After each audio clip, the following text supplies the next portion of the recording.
Hello everyone, this is Professor Albert Nygren. I'm the Executive Director and the Curator of the New Jersey Film Festival. We're in our 43rd year. That's right, 43 years of running the festival, and we have an amazing program lined up for the Spring 2025 New Jersey Film Festival, which will be running on select Friday, Saturday, and Sunday evenings between January 24th and February 21st. We have 44 films that were selected from over 600 entries, and we've been doing this ongoing filmmaker interview series, and today we have a wonderful person here who's going to be talking about her really amazing documentary about COVID. And welcome, Jody Small. Hi. Thank you, Al. Her film is interestingly titled The Storm and the Boats, and I wanted to ask you about the title too. Can you tell us why you chose that as the title for your documentary? Well, I began interviewing people right after my first vaccines because I felt it was very important to capture what had gone on. People were in isolation, and while memories were still fresh on our minds, I really wanted to interview people, kind of get their oral histories on what they were doing, how they survived basically the worst global pandemic in modern history. So I felt it was very important to preserve the past for the future. So the way that I started looking for people was putting it out there to some people that I knew, and then on social media, and I began to get responses. And I said, I better get a form. It was like an avalanche of these amazing stories. So I tried to really get a diverse group, diverse in age, experience, professions, and I just really felt very eager and that it was important for me to get this done. Yeah. As I mentioned to you prior to the interview, we get a lot of COVID films that are documentaries or films that are fictional that use COVID as a backdrop. And, you know, there is a little bit of COVID fatigue out there, but what I found that our judges really connected to your film because it was so well made, so interesting, and yet at the same time, it allowed people to revisit what they went through during that time period, but then at the same time saw what other folks had to deal with, and I think you give it a really wide scope. How many people did you end up interviewing, and how many do we see in the film? You will see all 15 of them, and these are my storytellers, and they're very dear to me now. We shared a very personal, private moment together in my basement, I might add, in my makeshift studio. And really, I feel like they are the gift, and I am the lucky one to be the person who holds their stories. For many of them, this was an opportunity to let go of everything, and they thanked me. They thanked me in the end for holding their story for them and being able to share everything they wanted to, so to speak, get off their chests about the year. And so they left feeling really, lighter, and I, of course, left feeling like, wow, I can't believe all the things that people had gone through. Yeah. Yes, and that's how I came up with the name, The Storm and the Boats, because we were all living in one storm, but we were all in many different boats. If you had young children, it was just chaos, If you had a job and no kids and things were good, you were going skiing on the weekends.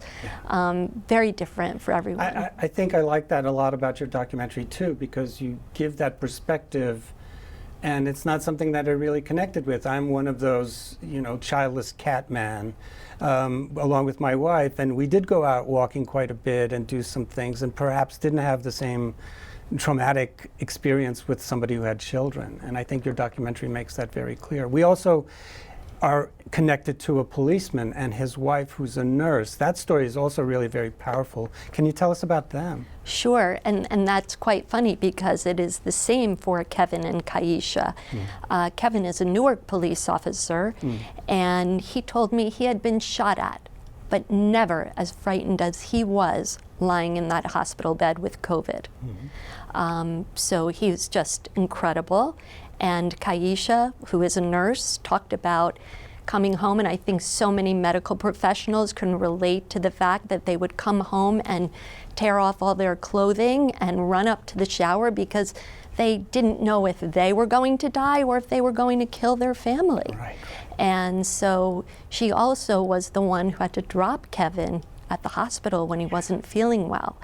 And not to be able to go in with him yeah. was just heartbreaking. Yeah. So I really think this film will make you cry a little bit, laugh a little bit, when they're talking about wiping the bananas before they brought them in the house, you know, all these memories, washing your hands to happy birthday. But also will make people feel inspired to move forward and to realize how far we've come.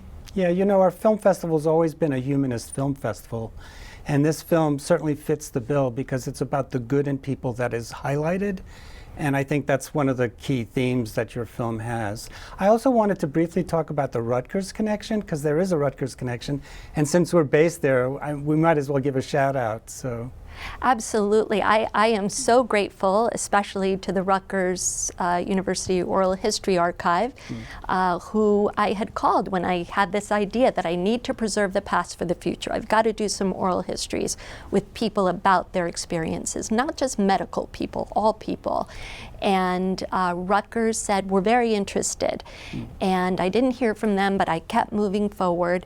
And finally, when I finished up, I thought, well, I'll call and see if they want to hold on to this collection. And the director of the archive basically let me know, oh, you know, we have some funding for you through, you know, the New Jersey Historical Commission and the archive, and, you know, we'd like to give you a grant to help you toward production. And that was just a phenomenal day because I knew that I could take this 25 hours that nobody was going to sit and watch and condense to a documentary that's just short of an hour right now, and I think really, really tells the story for a lot of people. I think everyone will find one person that they can really relate to. Yeah, it's such an amazing documentary, and folks, you absolutely should come and see The Storm and the Boats, which is playing with 2 short films, which I think you will see have a nice connection to your film. One is called Embryo by Joy Waldinger. She's from Philadelphia, Pennsylvania, and Crow Boy by Alexander S. White and Cynthia White.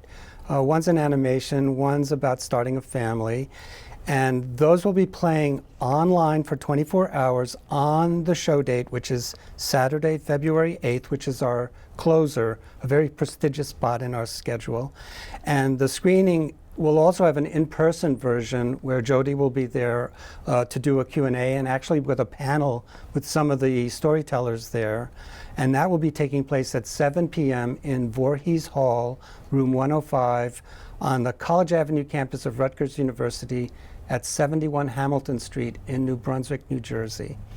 Tickets are only $15.